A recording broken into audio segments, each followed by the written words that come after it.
Good morning students. Next topic parameterized constructor. So previous video explained about what is constructor, then different types of constructors.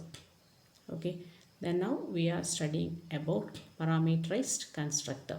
So let us see the definition. The constructor that can make arguments are called parameterized constructor.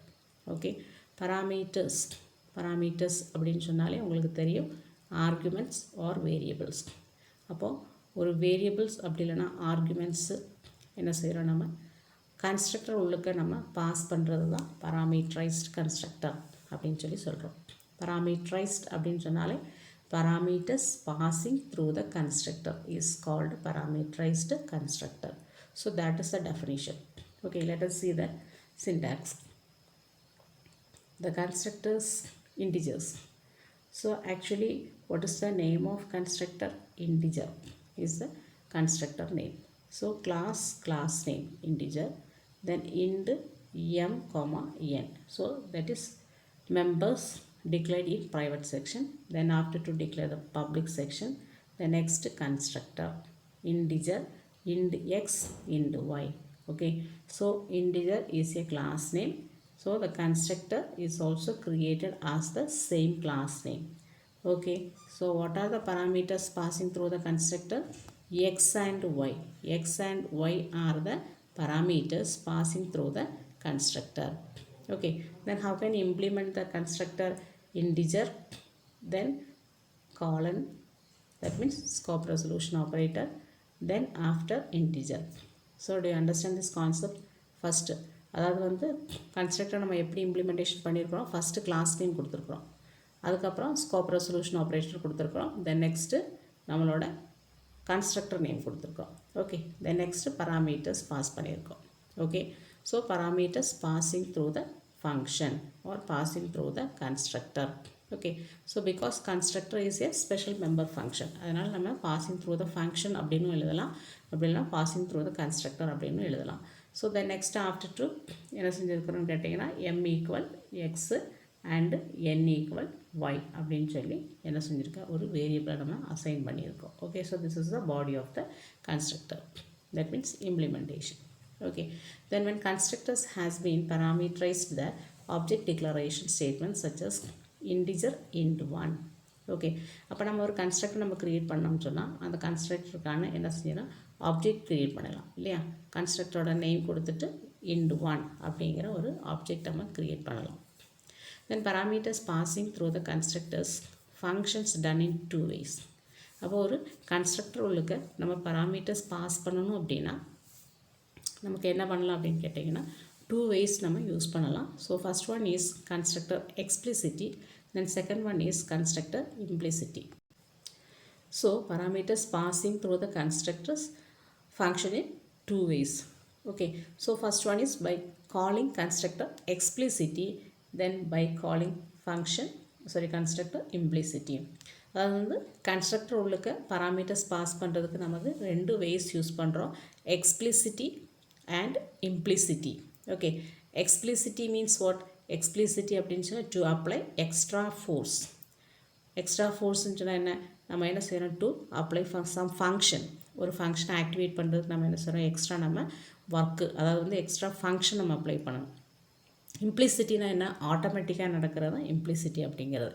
அப்போ நமக்கு two ways நம்ம use பண்ணலாம், explicitly வேவும் use பண்ணலாம், அதே மாதிரி இம்ப்ளிசிட்டி use பண்ணலாம். Then calling constructor explicitly. Example, an example, integer int1 equal integer 0 comma 100. So this is explicitly call. Then how can I understand this is explicitly? int1 integer அப்படிங்கிறது என்னது, நம்மளோட constructor name, otherwise class name வச்சுக்கலாமே, class name. Then int1 is an object. Okay, int1 நம்ம நார்மலாக எப்படி object create பண்ணுவோம், ஒரு கிளாஸுக்கு எப்படி நம்ம க்ரியேட் பண்ணுவோம் அப்படின்னு கேட்டிங்கன்னா, இப்போ ஸ்டூடெண்ட் அப்படிங்கிற ஒரு கிளாஸ் இருந்துச்சுன்னா, ஸ்டுட் அப்படிங்கிற கிளாஸ் இருந்துச்சுன்னா அந்த ஸ்டுட் A1 இது முடிஞ்சிருச்சு இல்லையா. இதை நம்ம நார்மல் வேயில் நம்ம க்ரியேட் பண்ணுற ஒரு ஆப்ஜெக்ட்டு. ஆனால் இங்கே நம்ம எப்படி கொடுத்துருக்கோம் அப்படின்னு கேட்டிங்கன்னு சொன்னால், integer int1 is an object, then after equal கொடுத்து என்ன கொடுத்துருக்கோம், இன்டிஜர் ஆஃப் 0,100. அப்போ இன்டிஜர் ஆஃப் அப்படிங்கிற ஒரு ஃபங்க்ஷன் நம்ம என்ன செஞ்சுருக்கோம், the user can define the function to activate. அதாவது இன்டிஜர் ஆஃப் அப்படிங்கிற என்ன செட் பண்ணி 0,100 இந்த இன்டிஜர் ஆஃப் அப்படிங்கிற ஃபங்க்ஷனை ஆக்டிவேட் பண்ணி தென் கிடைக்கிற ரிசல்ட்டை என்ன பண்ணணும் அப்படின்னு கேட்டிங்கன்னா int1 அப்படிங்கிற ஆப்ஜெக்டில் வந்து ஸ்டோர் பண்ணணும். ஓகே, அப்போ இது என்ன ஆக்சுவலி அப்படிங்கிறது என்ன கேட்டிங்கன்னா ஒரு யூசர் டிஃபைன் ஃபங்க்ஷன் இல்லையா. யூசர் டிஃபைன் ஃபங்க்ஷன் சொன்னால் நம்ம என்ன செய்கிறோம், to apply some extra force to activate that concept இல்லையா. அதான் எக்ஸ்பிளிசிட்டி கால் அப்படிங்கிறது. அப்போ integer int1 equal integer of 0,100. So this is the extra activity. So the statements creates an integer object int1 and passes the value to 0 and 100 இல்லையா. அப்போ அந்த int1 அப்படிங்கிற ஆப்ஜெக்ட்டுக்குள்ளுக்கு என்ன ஆகும் அப்படின்னு கேட்டிங்கன்னா அந்த வேல்யூ வந்து 0 and 100 அப்படிங்கிற வேல்யூ பாஸ் பண்ணணும் இல்லையா. ஸோ தென் இதை தான் நம்ம என்ன சொல்கிறோம் அப்படின்னு கேட்டிங்கன்னா எக்ஸ்பிளிசிட்டி ஃபங்க்ஷன் அப்படிங்கிறது. ஸோ எக்ஸ்பிளிசிட்டி, அப்போ எக்ஸ்பிளிசிட்டி எது, explicitly integer of 0,100. So that is a explicitly function. The next concept calling the constructor implicitly is known as shortened method. Example, integer int of 0,100 இல்லையா. அப்போ integer is a class name, then int of 0,1. So this is implicitly called. This is automatically called the value of 0 and 100. So that is the implicitly call. Okay, then next to simple program about the parameterized constructor. So hash include iostream.h மிஸ்ஸிங்காக இருக்குது, அதை வந்து நீங்கள் போட்டுக்கணும். iostream.h class integer, class name, then m and n are the parameters or arguments declared in private section. Then after to set the public section, then next to create the constructor. Constructor is declared. So what is the constructor? Integer is a constructor. Then how many parameters are passing through this constructor? 2 parameters. That means just to set the data type only integer இல்லையா.